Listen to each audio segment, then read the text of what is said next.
Excel com você. A gente vai ver aqui nesse vídeo de uma forma rápida como a gente pode utilizar a fórmula PROC-V. Essa fórmula, acredito que vocês já conheçam, já tenham ouvido falar. É uma das fórmulas mais importantes do Excel, pelo menos na minha opinião, que é onde a gente consegue retornar algum valor e ele já existe em alguma outra matriz. Então, por exemplo, a gente está desenvolvendo algum programa de gestão de empresas ou alguma planilha de produto, e em algum outro local a gente já tem uma tabela de preços já muito bem definida, a gente pode fazer referência. Quando a gente digitar o produto, ele já vem automaticamente o valor dele ao lado ou qualquer outra informação que deseja. Bom, então vamos para a planilha aqui que eu fiz de exemplo. Quero mostrar para vocês de uma forma prática, espero que todos compreendam. Se não entender, com alguma dúvida, fique à vontade para mandar um e-mail para mim ou deixar um comentário aqui abaixo desse vídeo. Vamos lá, então o que eu fiz? Eu fiz uma tabelinha bem básica de produtos, como se estivesse simulando um sistema de gestão empresarial, onde a gente tem uma tabela de produtos com o estoque de cada produto e o valor de cada um desses produtos aqui em cada uma dessas linhas. Tá? Quanto à formatação da tabela, eu vou fazer outro vídeo, já tem outro post no blog que fala sobre isso, mas eu vou comentar outros vídeos também para ficar mais fácil para vocês entenderem como que a gente formata, dando algumas dicas de formatação de tabela. Tá? Bom, voltando aqui para a fórmula PROC-V, então a gente tem a tabela aqui, a matriz dos dados, e a gente quer retornar o valor aqui do lado, tá? Então o que eu quero, o que eu desejo? Quando eu escrever aqui nessa célula o produto lápis, que ele apareça automaticamente aqui do lado o valor, no caso aqui, de 70 centavos. Então vamos explicar como que é formada essa fórmula, né? Então se a gente digitar aqui igual PROC-V, a gente vê que ele é composto por 4 partes, tá, pessoal? Ele é composto pelo valor procurado, a matriz tabela, número, índice, coluna e aqui um procurar intervalo. A gente vai ver aqui cada uma dessas 4 partes. É bem simples, tá?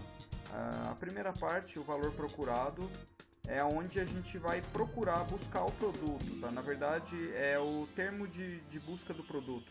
Então, aonde está esse termo? É a célula que contém o termo de busca do produto. Então, aqui no nosso caso, como a gente quer saber o valor que vai ser digitado nessa célula aqui onde eu digitei lápis, a gente vai clicar em cima dele aqui, tá, pessoal? Então ele fica selecionado e ele já vem aqui para a fórmula preenchido. Aí a gente vê aqui na estrutura da fórmula, o separador é o ponto e vírgula, tá? Então a gente digita ponto e vírgula aqui, ele já pergunta pra gente onde é a matriz dos nossos dados, né? Aqui no caso eu coloquei na mesma planilha, mas normalmente eles estão em planilhas distintas, muitas vezes até em arquivos distintos, tá? Então aqui a gente precisa informar para ele essa matriz onde estão os nossos dados totais. Então, eu vou pegar só essa parte do lápis aqui? Não, eu tenho que pegar toda a matriz que a gente quer, tá? Para ficar fácil e aí ele retornar o valor. Então agora a gente está procurando lápis, ele vai voltar o do lápis.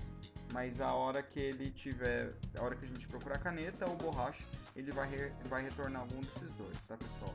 Vamos selecionar aqui a matriz que a gente quer. Então eu selecionei aqui a matriz. Agora o que a gente faz? A gente observa aqui nos valores aqui na fórmula. Quando a gente seleciona, ele já traz aqui qual é o intervalo que essa matriz representa, né? Onde ela começa no B16, 2 pontos, quer dizer no Excel que vai até. Então ele começa na célula B16, onde está a caneta, e vai até a célula D19. Tá? Para a gente separar, a gente usa novamente o ponto e vírgula, como está aqui, e a gente vai para a terceira parte da fórmula PROC-V. Essa terceira parte, ele diz aqui número, índice e coluna. O que isso representa? O que a fórmula PROC-V faz, pessoal? A fórmula PROC-V faz o seguinte: ele pega o valor procurado, e no caso a gente colocou essa célula, independente do que a gente colocou aqui dentro, que eu coloquei lápis, mas ele pega esse valor procurado, ele busca esse valor em alguma matriz que a gente define, aqui no caso a gente definiu essa matriz de dados, e ele vai fazer o seguinte, ele pega o valor procurado e ele pega a primeira coluna da matriz. Então, por exemplo, se começasse a matriz aqui, ela não ia dar certo, ia dar um erro. Então, por isso a gente tem que sempre começar a matriz onde está o registro do valor procurado. Então, aqui no caso eu vou querer procurar pelo nome do produto, então a primeira coluna tem que ser o nome do produto, tá? E aí esse número índice coluna, voltando aqui para a terceira parte, ele é da seguinte forma. Essa matriz nossa, ela tem 3 colunas, tá? Então ele automaticamente o Excel coloca número 1, número 2, número 3. Se tivesse 10, ele iria até a coluna de número 10. E aqui a gente retorna qual é o número dessa coluna que a gente quer que ele volte o valor para a gente. Então aqui no caso a gente quer o valor, né? O preço do produto, então a gente vai colocar o número 3, porque ele está referente à terceira coluna. Aí a gente passando para a quarta parte, aqui pessoal, ao meu ver o Excel nem precisaria ter isso aqui, tá? Mas ele fala da seguinte forma, que algumas vezes você pode querer utilizar uma correspondência aproximada, ou seja, aqui está escrito lápis, se a gente colocasse lápis com 2 S na correspondência aproximada, ele ia trazer o valor aqui do preço correto, tá? E já na correspondência exata, se a gente digitar falso, se tiver uma letra a mais, ele traz erro. Eu sempre uso essa correspondência exata, porque normalmente em uma grande matriz de dados a gente tem valores muito próximos. Então, por exemplo, tem lápis A, lápis B, tá? Vamos supor que sejam 2 produtos diferentes. Na correspondência aproximada, ele vai entender que os dois é um só e ele vai retornar o primeiro valor que ele achou nessa matriz, tá? Então aqui na quarta parte, sempre digitem falso, tá pessoal? Depois se vocês não entenderam, eu posso responder essas dúvidas aí mais pra frente. Então coloca falso, dá Enter, aí automaticamente ele já retorna o valor pra gente aqui de 70 centavos. No caso 0,7, vou formatar aqui como moeda, então ele está formatado aqui na parte de 70 centavos. Então se a gente digitar aqui no caso caneta, ele vai trazer R$1, que é o valor que corresponde. Se a gente digitar caderno, ele vai trazer 5,50, que é o quanto responde aqui.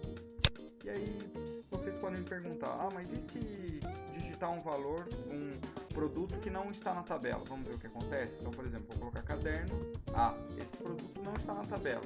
Ele traz ND que corresponde ao erro no Excel, não foi um valor não encontrado, tá? Então o que a gente vai fazer? A gente sempre vai colocar, obviamente, os produtos que existem. Mais pra frente a gente vai ver como criar uma lista aqui, onde a pessoa possa selecionar o produto, tá pessoal? E ela não precisa digitar, porque a gente minimiza a chance para o erro. Também tem outras formas, onde tem outras fórmulas que corrigem o erro aqui dentro. Se tiver erro, ele retorna um valor personalizado nosso. Tá? Então a gente vai ver isso em outros vídeos, outros posts, não é o caso aqui. Bom, isso é o básico do PROC-V, tá? Aqui a gente pode ver como ficou a fórmula aqui na nossa barra de fórmulas. Eu deixei aqui rapidamente antes de terminar o vídeo o P2, porque o que acontece? Às vezes a gente faz a fórmula aqui e tem a opção, o Excel dá a opção pra gente de a gente puxar a mesma fórmula para a célula de baixo, tá pessoal?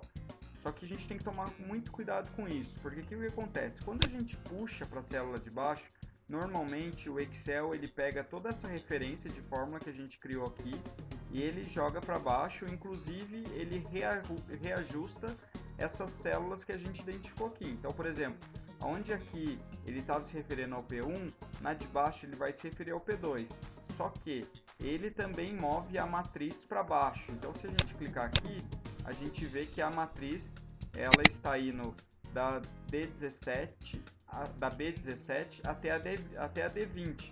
Então, se a gente tentar colocar caneta aqui, ele não vai encontrar, tá? Porque a gente não fixou as células aqui, essa matriz de dados, e aí quando a gente jogou para baixo essa fórmula, ele também jogou para baixo a matriz.